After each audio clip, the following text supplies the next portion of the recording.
Muy buenas tardes a todos y muchísimas gracias al comité organizador por su invitación.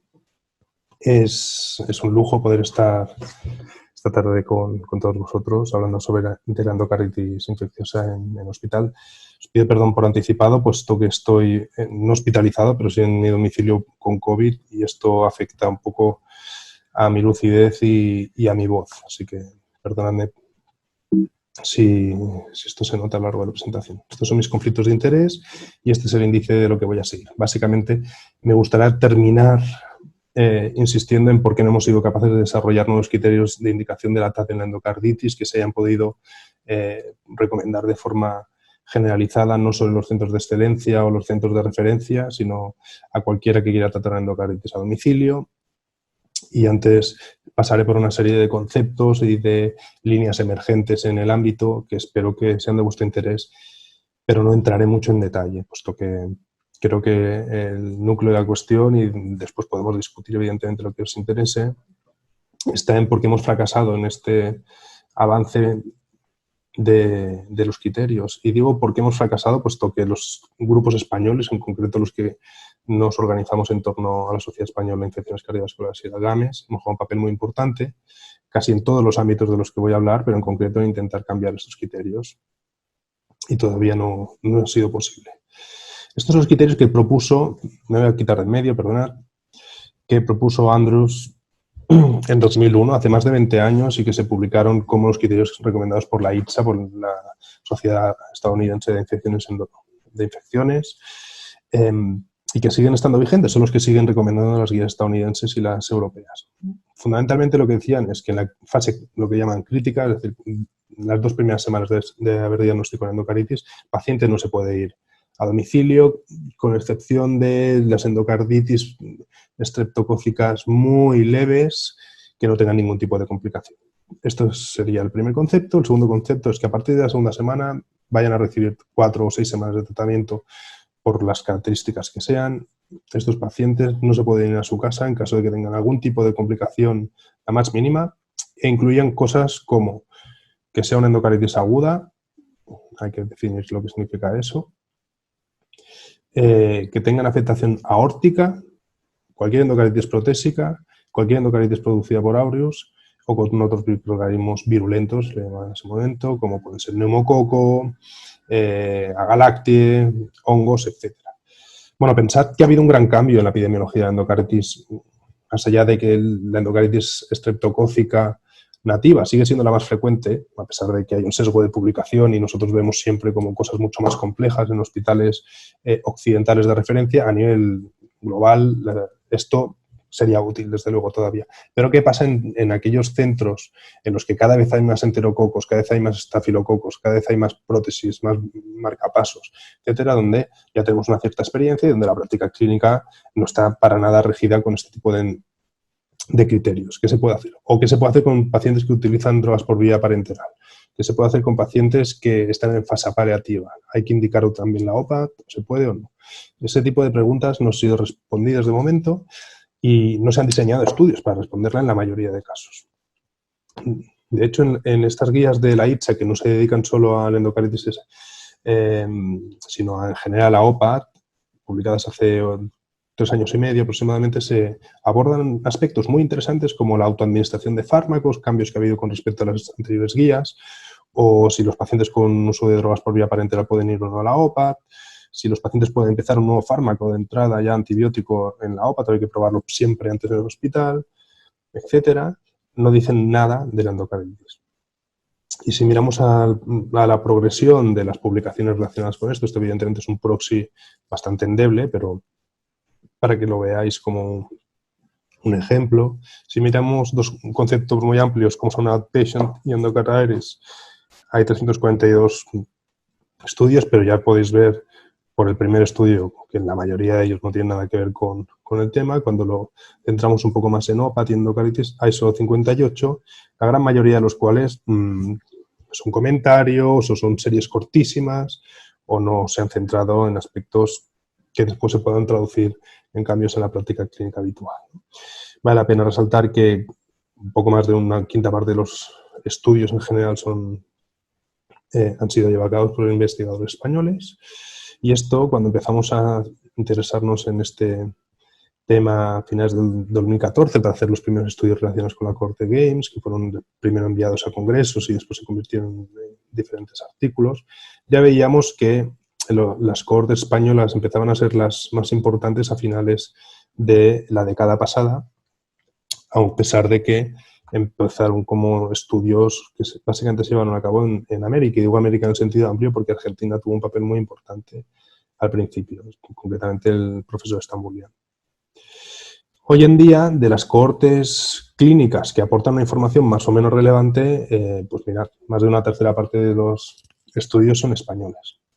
Sin embargo, todavía sigue habiendo muchos estudios como este que no aportan gran cosa. O sea, son interesantes en una medida u otra, pero que tienen muy poquitos casos de endocarditis y donde hay pruebas de concepto, pero no se pueden aplicar en general en la mayoría de circunstancias, ¿no? Entonces, estos serían, además de los estudios que han intentado validar criterios para indicar la OPAT, los 3 subámbitos más interesantes a lo largo de los últimos años: el tratamiento de pacientes que usan drogas por vía parenteral en Estados Unidos en concreto, por la importancia que está tomado con el tema de la crisis de los opioides, tal como se llama, las características de algunos fármacos, en concreto algunos perfiles PKPD y sus posibles vías de administración, en particular para endocarditis enterocócica, en los cuales los grupos españoles han tenido un papel fundamental, y concretamente el grupo andaluz, y los estudios de coste-efectividad, donde hay diferentes autores implicados, entre otros,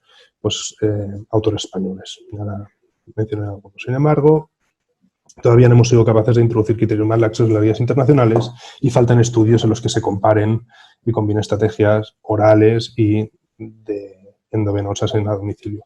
Algunos de nosotros estamos muy entusiasmados pensando que la COVID por lo menos tendría algunas cosas buenas, como fortalecer todas aquellas alternativas a la hospitalización convencional, incluyendo la hospitalización a domicilio, perdonadme, por importante papel que ha tenido, incluso cobrando, como esta oferta de aquí, creo que es de Hong Kong. Sin embargo, si esto va a tener alguna consecuencia positiva, todavía no se ha notado de forma muy clara. Esto es un estudio en el que lo que quiero resaltar son una serie de recomendaciones que hacen los autores sobre, bueno, qué debe pasar para que nos llevemos a los pacientes que usan drogas por vía parenteral a tratar a casa o a algún sitio que no sea el hospital, ¿no?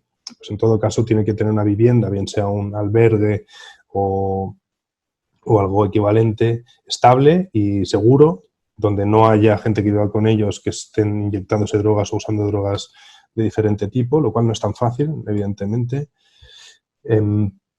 Y otra de las cosas interesantes que dicen es cómo se hace de forma sistemática una evaluación para demostrar que si el paciente tiene un trastorno de uso de sustancias y ha estado ingresado inicialmente. Tú has hecho una serie de cosas que aseguran, o por lo menos demuestran, que si pones una serie de medidas a nivel extrahospitalario, como puede ser un especialista en adicciones, un trabajador social o alguien que vaya a ayudar a hacer el seguimiento, además del equipo médico, no va a haber una recidiva precoz.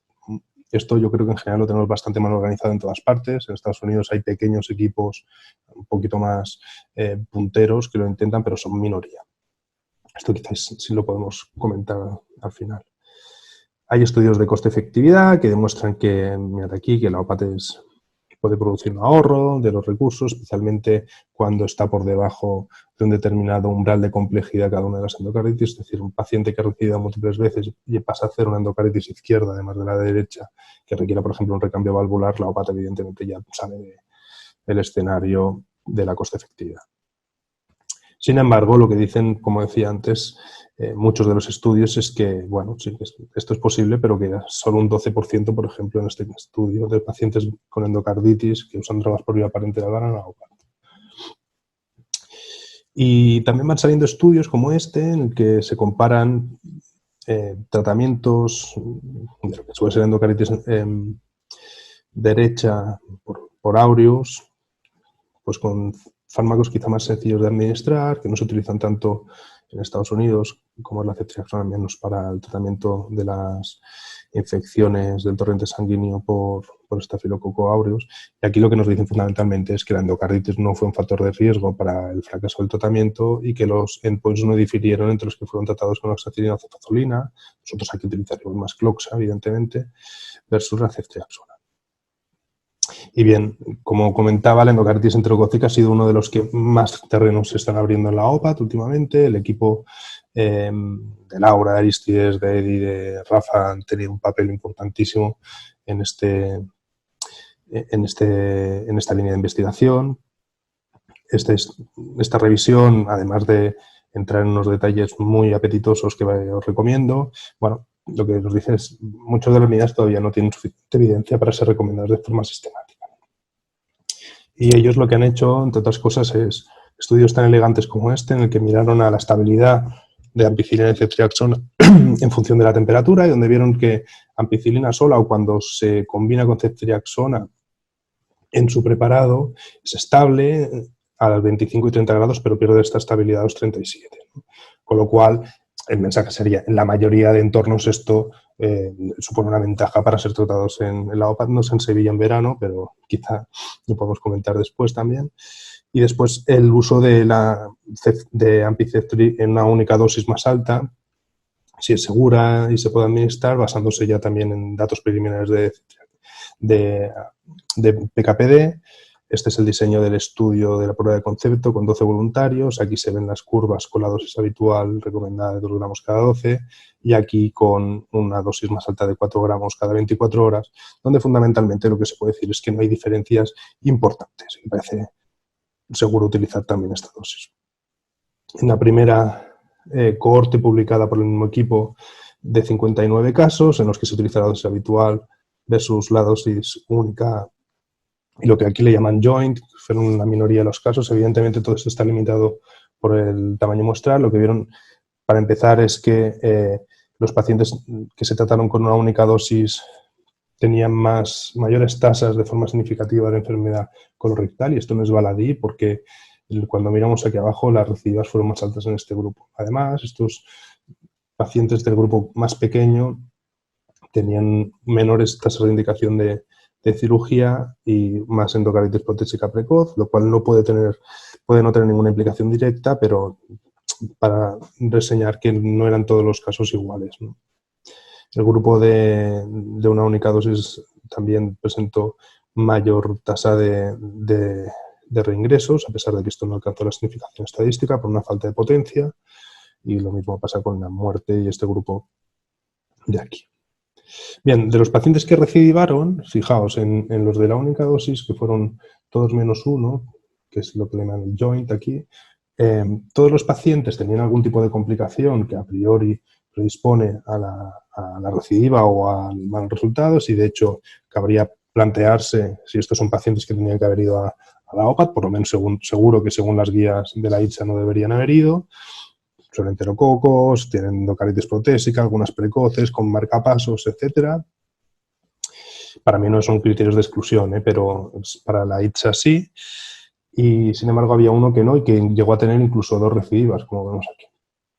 Habría que ver en estos casos, yo creo, cuántos tenían pues una hernia de colon o un pólipo que no fue removido u otros tipos de posibles predisponentes a una recidiva, ¿no?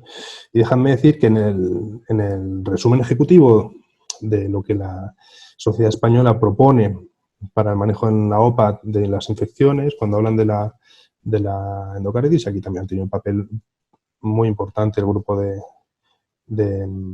Sevilla, con Eddie a la cabeza.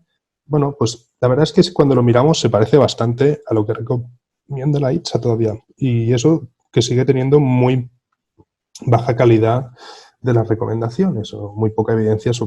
Lo único que queda más o menos claro, porque hay un annals que lo dice desde hace tiempo, es que el tratamiento en la OPAT del Viridans debe ser con ceftriaxona, y el resto, pues ojo, con enviar a alguien a la DOMI antes de 2 semanas y con los microorganismos que no sean multisensibles y que no sean Viridans.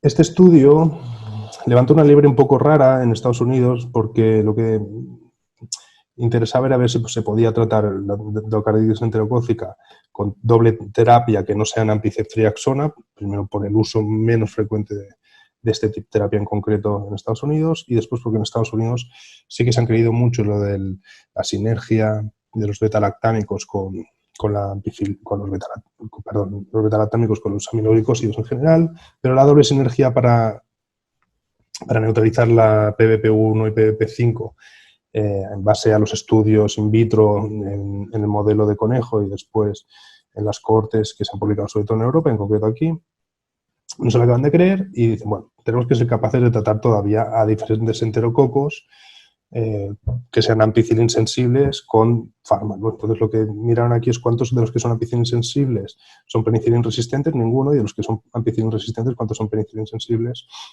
Entonces lo que decían es, ¿vamos a poderlos tratar con penicilina, sí o no? Aquí hay una pequeña cohorte como prueba de concepto y lo que vieron es que los que se fueron a OPAT, una parte importante recibaron. Esto es como aviso a navegantes, se necesitan más datos, pero lo quería dejar aquí dicho. Las pocas cepas que se analizaron si tenían sinergias, pues muy pocas tenían. Recuerdo también el papel muy interesante que puede jugar teicoplanina, sobre todo para enterococos que sean Fecium o Banco R en algunos casos.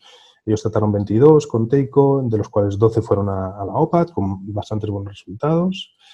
Y estos son otras cohortes, otros estudios. Yo acabo aquí en España, liderados por Marcos y por Víctor, sobre coste-efectividad, el uso de autoadministración en la domiciliaria, otros sobre daptomicina y ertapenem, y Dalva, que es como el fármaco que ha tenido un papel más relevante en los últimos años en la OPAT por el interés que despierta por poderse administrar una vez cada semana, incluso cada más, incluso en individuos que no tienen una casa fija, que pueden ir al hospital de día a tratarse y volver al cabo de un tiempo, puede jugar un papel como demuestra este estudio. Después hay otros estudios más o menos heterogéneos que no han tenido mucha repercusión tanto por sus tamaños muestrales pequeños como por la falta de comparación con un control y que más o menos nosotros recogimos en el capítulo de este libro que escribimos recientemente, por si os interesa. Y paso ya al tema de los criterios para indicar la OPAT, ¿no? Esto se divide básicamente en 3 estudios. Yo voy a hablar de 2. Empezando por este, que es el estudio que publicamos CID, que recogía pacientes del grupo GAMES de 2008-2014. Excluimos los usuarios de drogas por vía parenteral y los que habían muerto en el hospital. Y al final había 1.000 pacientes tratados en el hospital y 429 tratados en la OPAT. Aquí están los criterios por los que debería no haberse indicado la OPAT, que fue lo que acabamos proponiendo al final, y después lo enseñaré con más detalle. Y déjame entrar en esto con un poquito de detalle, solo para demostraros que nosotros no seguimos para nada ya desde hacía tiempo los criterios de la ITSA. Es decir, había un montón de pacientes que no tenían endocarditis nativas, un montón de pacientes que tenían afectación aórtica, que tenían en este caso una endocarditis por aureus, o por enterococo, o por hongos, y que no fueron adquiridas en la comunidad. Es decir, no eran para nada la endocarditis nativa no complicada por un estreptococo de grupo vías, que además presentaban complicaciones, como decía ahora, cardíacas, embólicas, insuficiencia renal, insuficiencia aórtica grave, complicaciones perianulares, con altas tasas de indicación y ejecución de cirugía cardíaca, etc. En resumen, solo un 23,3% de los que quedaron en el hospital, esto es lógico, cumplían los criterios de la ITSA, pero bueno, 23,3% potencialmente si hubiesen podido ir a la DOMI no se fueron, y sin embargo solo un 21,7% de los que se fueron a la domiciliaria a tratarse de endocarditis cumplían los criterios que la ITSA propone. Y cuando miramos a cuáles eran los resultados de este tratamiento, veíamos que no había diferencias en las readmisiones o en los reingresos, ni en las recidivas, que de hecho tenían una tendencia a ser menores en el grupo de la OPAT, y la mortalidad era mejor, evidentemente con un sesgo de selección por gravedad, pero era menor en los pacientes que fueron a la OPAT. Y en cuanto a los factores que se asociaban a una mayor mortalidad intrahospitalaria, no estaba el no cumplir los criterios de la ITSA, sí la cirugía cardíaca y sí el Charlson como factor de riesgos, cirugía como factor protector. Y de hecho lo que vimos que fue interesante es que como factor de riesgo de recidivas, el tener afectación aórtica era un factor protector. Y estos son los criterios que nosotros dijimos en ese momento que bueno, no deberían cumplirse para poder ir a la OPAT. Ninguno de ellos podía darse si queríamos que el paciente pudiese ir de forma segura a tratarse a domicilio. Es decir, tener una cirrosis avanzada, tener complicaciones embólicas graves, tener accesos embólicos o de otro tipo no drenados, tener complicaciones postquirúrgicas graves, microorganismos muy difíciles de tratar, en este caso Vancouver multiresistentes y otros. Y nosotros sí que incluimos, quizá por la falta de experiencia o por la falta de dedicación específica a este grupo, a los usuarios de drogas por vía parenteral, que no había poco, no os creáis. Y este es el estudio de validación que todavía está dando vueltas porque parece que los subanálisis no acaban de convencer a los revisores de las revistas que hemos enviado, ¿no? Donde en total hay 3.547 pacientes que se acaban evaluando, de los casi 5.000 que ya están en la cohorte GAMES, 2.227 tratamientos en el hospital, 1.268 en la OPAT, de los cuales 961 cumplen los criterios que nosotros decimos, es decir, que no cumplen ninguno de los criterios negativos que acabo de comentar, que son los de la cirrosis, los émbolos, etcétera, y en esta cohorte hasta 307 sí que tenían todavía esos criterios. Con lo cual comparamos el hospital con los dos subgrupos de la OPAT, que es lo que no acaba de gustarle a los revisores. Lo que vemos es que no hay diferencias significativas en los microorganismos causantes y que todavía sigue habiendo mucho endocaritis, todavía más, por aureus y por otros microorganismos que no son el viridans. Y que cuando comparamos la duración del tratamiento antibiótico era más larga en los que no cumplían los criterios GAMES, que la cirugía cardíaca también se había llevado a cabo mucho más en este subgrupo, tanto en uno como en otro, más incluso que los que se quedaron en el hospital, y que el total del ingreso, incluyendo la parte hospitalaria como la de la OPAT, fue más larga de forma significativa en los pacientes de este último grupo. Y que además estos presentaban una tasa mucho más alta de reingresos. Cuando miramos a los otros outcomes, la verdad es verdad que tenían más secuelas estos pacientes que no cumplían criterios, es decir, ictus mal curados, déficits neurológicos, cardíacos, funcionales diversos, pero no eran mucho más altos que los que se habían quedado en el hospital. Y cuando hicimos un propensity, lo que vimos retirando a los pacientes que tenían algún tipo de criterio de estos negativos versus los del hospital es que no había diferencias en ninguno de los outcomes. Y como factores de riesgo de reingreso, no cumplir los criterios IPSA era un factor de riesgo de reingreso. Sin embargo, la cirugía cardíaca, como habíamos visto en el estudio anterior, era un factor de protector. Y ya termino recordándoos la importancia de consolidar el conocimiento que se está generando en cuanto al uso de tratamiento oral para el manejo de la endocardititis infecciosa en el ámbito hospitalario versus el tratamiento parcialmente endovenoso con oral o una de las dos opciones, el Oral Apart Games de nuestra sociedad. Es uno de los proyectos que está investigando esto y necesitamos datos de mayor calidad para acabar de llegar a algunas premisas claras más allá de lo que estemos utilizando en algunos centros hoy en día. Estas son las conclusiones que incluyen las siguientes. En el caso de la endocarditis, parece que la práctica clínica va bastante por delante de las guías y en gran medida también de la evidencia. Los equipos españoles están jugando un papel de liderazgo, incluyendo el grupo andaluz y en concreto el sevillano. O sea que felicidades por el camino que estáis abriendo. Hay importantes avances en el tratamiento de endocarditis complejas, como puede ser la estafilocócica, la enterocócica, la que ocurre en usuarios de drogas por vía parenteral, en portadores de marcapasos o DICE, etc.